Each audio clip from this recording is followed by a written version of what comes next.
Today I want to talk about the thesis statement and skeleton outline.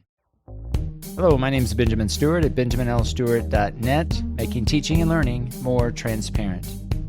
Today's March 31st, 2022, and before we get into today's topic, if you have any insights, opinions, experiences on writing and specifically looking at thesis statements and creating outlines, feel free to reach out to me at my Twitter handle at BNLEEZ. Today I want to talk about the thesis statement and skeleton outline, and I'm specifically thinking about those of you who are writing essays, specifically those of you who are English language learners, how to get started when you're thinking about a problem statement, you're thinking about a topic of some significance, perhaps it's based on your own personal experience, either as a teacher or a learner. And as you're coming together and getting these ideas together for a thesis statement, I want to present some ways to go about developing a thesis statement leading into later a skeleton outline. So when you're developing your thesis statement, I typically think of it as having 5 different sections. And in this order, we typically want to begin with a transition. So remember that the thesis statement is going to be located at the end of an introduction paragraph. Usually in that introduction paragraph, you're going to be developing a problem, some kind of context of the problem. Maybe you're talking about the what, the how, the why, the when, the where, perhaps the with whom aspect of the problem.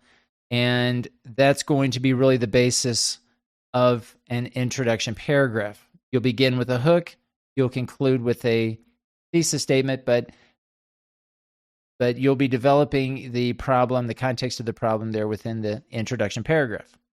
So when you're beginning your thesis statement, you'll need a transition that moves from the context of the problem to now your central claim. That is your main position for your essay. This is going to represent the main idea of your entire essay. So a type of transition will be needed, I think, to move and connect the idea from the problem to your main claim. Now, there are different ways that you can do this. You can offer a sentence connector. You can use an introductory phrase, maybe even a subordinating clause. Now, with subordinating clauses, I oftentimes see a lot of subordinating clauses that begin with the subordinating conjunction because. And since many of you are answering the question why, you'll typically also have another subordinating clause or subordinating conjunction because later on in your thesis. So if that's the case, if you are using the connector because, answering the question why, then perhaps either use a different subordinating conjunction if you want to begin with a subordinating clause, or perhaps choose a different type of transition. Again, sentence connector or an introductory phrase might be your best option. After you've offered a transition, now we're going to need a topic. This is going to be the subject of your sentence. This is going to be the subject of your thesis statement. So try to avoid personal pronouns at this point. So you're going to introduce the topic, the subject of your sentence, by explicitly stating the topic itself. Ways to make your topic a little bit more specific. You could use a relative clause. You could use an appositive. You could use different adjectives to make your topic or the subject a little bit more specific. But it should relate to your target audience. Think about to whom you're writing your essay, who would benefit the most having read your essay, and that also is something to consider whenever you're thinking about the topic, the subject of your thesis statement. Also try to avoid there is, there are. Now, after you've offered a transition, you have stated the subject, the topic of your thesis statement. Now you're going to introduce an opinion or a claim, or you're going to take a position. You can also think of it as a proposition. This is going to be primarily the verb phrase that's going to follow the topic. One important thing to consider when you're writing your verb phrase, as your claim, your main claim, try to avoid linking verbs or copula verbs. Try to avoid the verb to be in most cases. That's the verb I see most often. Sometimes I see the verb to become. Try to avoid altogether linking verbs in your thesis statement. This also applies to your topic sentences, we'll talk about here in a few minutes. That would be what I take into consideration when you're developing your main claim in your thesis statement. Now, after you've introduced your claim, we're going to need some kind of connector before we introduce our key points. Now, the connector is very much related to the type of question that you're answering. Remember that we spent some time working on a problem statement, identifying the indirect question, converting that to a direct question, and then posing a thesis statement that directly relates or answers the direct question. So the connector, the type of connector, will very much depend on the question word that you're using. The most common types of questions usually that we are dealing with are how questions or why questions. A how question will require usually the preposition by, so that you can introduce ways, different ways that relate to the claim that you're making. Or maybe you have a why question, and then probably because, the subordinating conjunction because will be the most common option for you. Right, the because clause, the subordinating clause, will introduce three key points that should, in this case, answer reasons why something happens. Again, as it relates to your central claim. So after you have your connector, you have your key points, and our key points should be either words or phrases. Sometimes they could be clauses. But the point here is that we want to introduce our key points, 3 key points specifically, so that they correspond directly with the 3 body paragraphs that will follow. So the first key point that you introduce in your thesis statement will be the basis for your first topic sentence and your first body paragraph. Second key point will be the basis for the second topic sentence and the second body paragraph, and so on.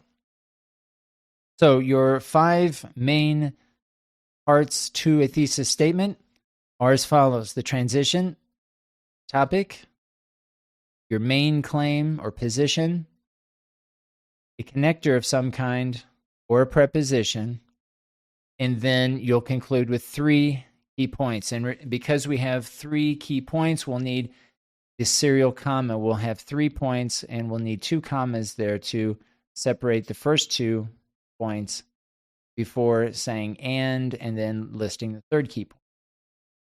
So here in the show notes, you'll see an example, and I would follow this as an example structurally if you're looking at it from a grammatical standpoint. And you'll see the color codes here that correspond with each of the 5 points that we're discussing here today. So once you've developed your thesis statement, now we're going to get into the skeleton outline. And the skeleton outline now will take each of those 3 key points that you listed at the end of your thesis statement, and we'll develop complete sentences that will begin our body paragraphs. The skeleton outline basically consists of 4 key sentences. Number 1, the thesis statement. And number 2, the 3 topic sentences that will later become the first sentence of each of your body paragraphs. The skeleton outline might also include evidence, maybe includes just points or links to the evidence that you plan to use. This just allows us to be assured that we have the support that will align with each of our topic sentences that will be later included in those body paragraphs. This will give you an idea at a glance whether or not you have support. As you're reading, as you are developing your skeleton outline, your thesis statement, it requires, as you know, a lot of reading of different articles. So this is an opportunity for you to include that evidence there so you can see at a glance that you are sure that you have the support that you need before you begin the writing process, before you begin writing, let's say, the first body paragraph. So here in this case, we simply want to list out our topic sentences. Make sure that the topic sentences are complete sentences. You have a subject and a predicate. Make sure to try to avoid there is, there are. Try to avoid linking verbs in each of your 3 topic sentences. Finally, make sure that the thesis statements, make sure that the topic sentences are specific enough so that you're not trying to do too much in each of the body paragraphs.